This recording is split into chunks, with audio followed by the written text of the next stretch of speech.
Hey, it's Jen Thune with YourColorStyle.com, and welcome to another episode of Wednesday Q&A. In today's video, the question's kind of long. I'm not going to read the whole thing. I'm just going to highlight some key pieces here.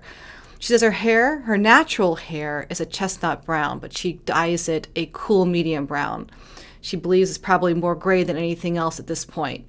Her eyes are hazel, and she describes them with mossy greens and golden browns.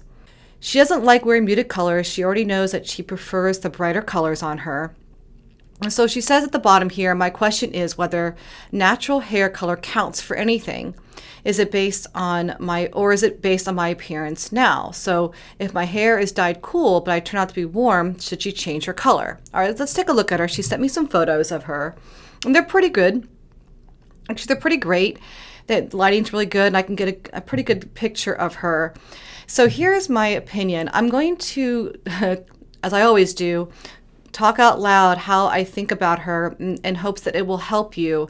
I don't actually have a definitive answer of whether or not she's warm or cool to guide her to the right hair color. So I'm going to answer a couple things. I'm going to give you my opinion of her coloring based on the photos that she's given me. And then I will answer the question about the hair color, because this is a common question I get all the time. What do I do if I've colored my hair? How is the color analysis going to affect the colors that you're going to recommend to me? Are you going to recommend based on natural color or colored or dyed hair? And it's a very, very common question, perfectly normal question to ask. I want to do the best I can to give you my thoughts on those things. So looking at her pictures here, you can tell that the one on the right, she definitely appears a little bit more warm. Her skin has more of almost like an olive skin tone almost on the right. On the left, it's a little bit more neutral, a little bit more pink.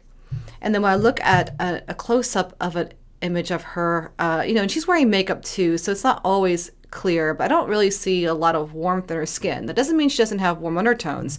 I just don't see a lot of warmth. The other thing is that she described her hazel eyes with mossy green and golden brown. When I look at them, both based on the photos here and this photo here, which is a great photo, I'm not getting warmth. Yes, they're hazel. Yes, they have green and brown. And you could argue that, well, that's a definition of earthy, but what I'm seeing is more of a grayish quality to the eye. I see it here, and I see it on the left as well, that yes, they mostly translate as brown, but they're not a warm golden brown. They're kind of a gray-green brown, which is, in my opinion, feeling a little on the cool side. The photo on the right, her eyes look a little bit more earthy, but I'm now wondering if that's because the whole photo itself has a yellow cast to it, because even her skin seems a little bit more olive than the one on the left. And so I'm going to take that into account and assume that's why her eyes look a little bit more earthy in the photo on the right. Based on the one on the left, which I feel is probably the most accurate,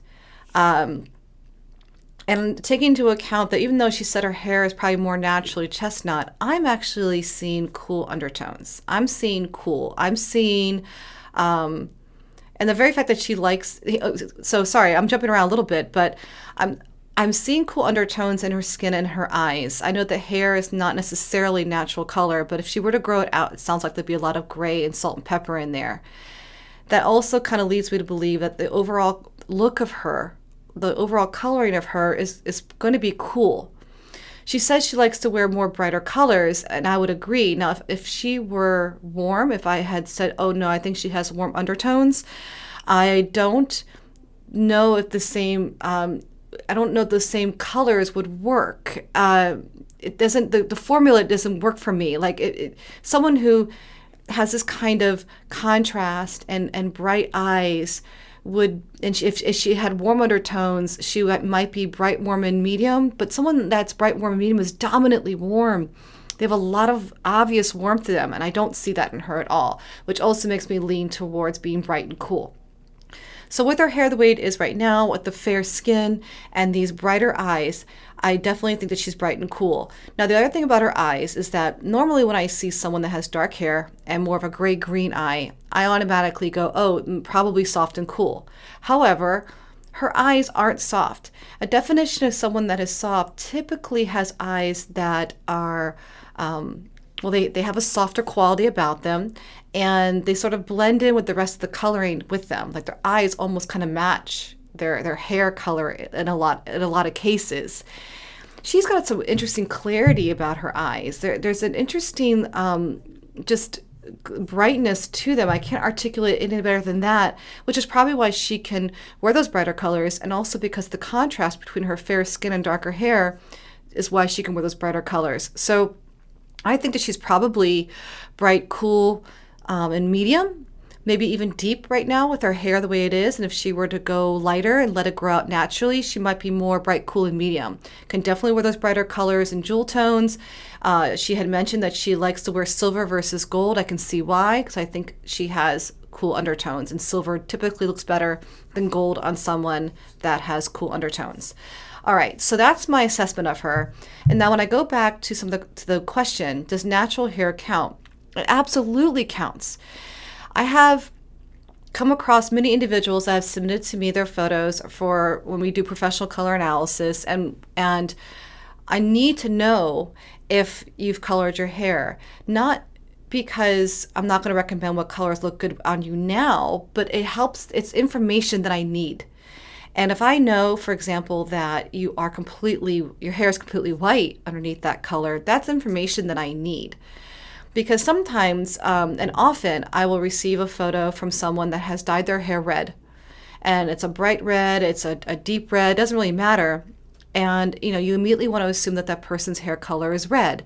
But the reality is that no, underneath it's completely white, or it's brown, or it's blonde. And the hair can be especially when it's a color, not necessarily brown, but like red, it's going to dominate the color palette and change the colors you're going to wear. So we take into account both natural hair color and dyed hair color, and we make some recommendations. But if you like your hair color the way it is, that's fine. We just need to know. It might just be that you need that with your hair colored, you need darker colors. Sometimes it switches the palette completely until you grow your natural hair out. And so it depends on the individual. In this case, she's dyeing her hair a cool medium brown. She could totally keep it that way. She could go natural, and I still say she's probably going to be bright, cool, and medium, and doesn't change her at all. So I hope that helps, and I hope that you learned a little something in this Q&A.